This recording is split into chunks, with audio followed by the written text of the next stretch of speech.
Okay, here we go. So, I'm just out of an appointment with a lady. Her business is called Skin and Body Works, based in Navan. Shout out to Andrea, fucking cracking girl. And so I was in getting me fucking chest lasered. I have a big fucking hairy chest, which never bothered me in the least until it started going white. Like my hairs were going grey, but not grey, white. Not too many of them, but enough for it to be really noticeable against the black background. Too much information, I know. But I was in getting that done anyway. I'm getting it all lasered off the fuck. And she asked me any crack Frano. And I said, do you know what? I fucking do. I have a bit of crack for you. Now, crack, for all my American and non-Irish speaking friends, is news, basically. Any news is what she meant when she said any crack. Have you any crack? And I, for once, said, do you know what? I fucking do. Because usually when somebody asks you, have you any crack, the generic response is, no, all's quiet. But I do have crack. I knew I had crack to tell her, but it took me a second to think what that crack was. And that made me think, it was like, I'm in better form now. I'm in better form for the last, week or so. Because I've something going on. And uploading these 100 videos is part of that. So, she goes, any crack? And I was like, yes, I do. I started the podcast again. And she was like, oh, very good. And I go, yeah, but I'm doing it on YouTube this time.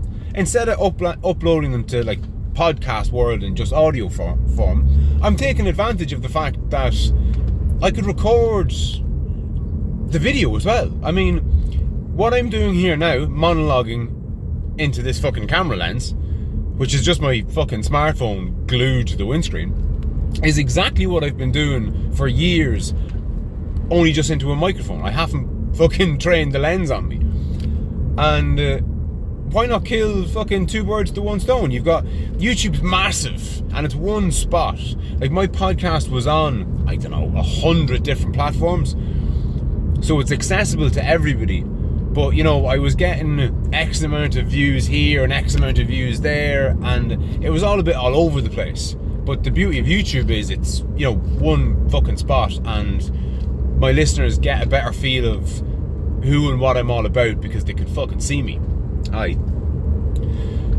But having a bit of crack and telling her about uploading the videos and telling her about how, like, she was like, and what are you talking about? And I'm like, oh fuck, it could be about anything.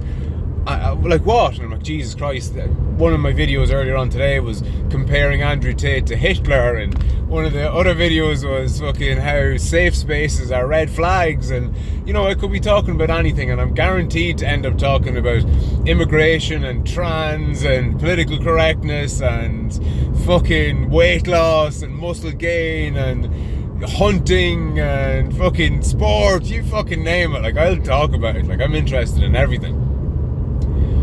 But what it reminded me of was fucking a decade ago, I was suffering really bad with fucking depressed at me fucking head, suicidal, the whole lot, don't want to get into it. And one of the horrible things when you're in that kind of state, and you don't have to be in that bad a state, like you mightn't be doing great, that's all.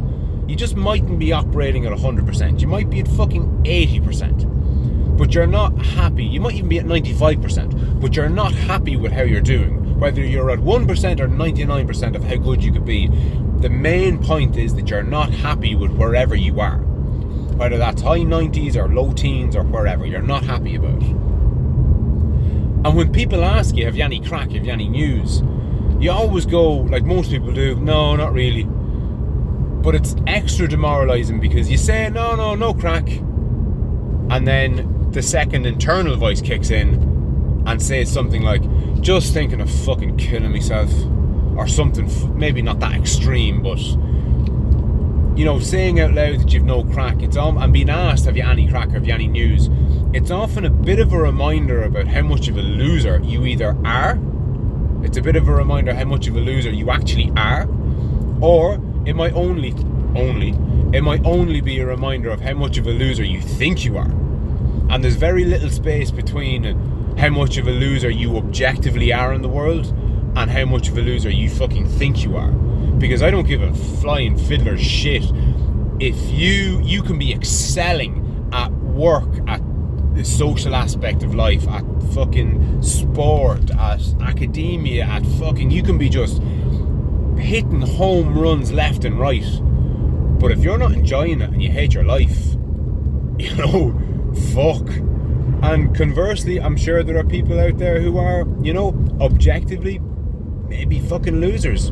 Don't have a whole pile going for them financially, educationally, socially, you know, physically, but they're fucking happy out in their own little world.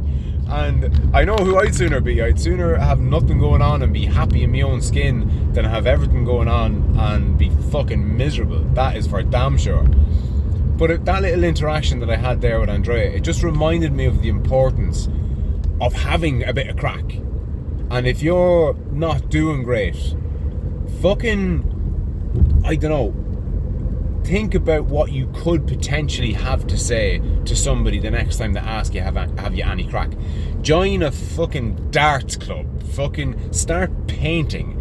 Read a fucking book in a language you don't understand. Whatever the fuck it is. Do something so that when somebody goes, any crack, you've something to fucking say. And on that note, I'll chat to you soon.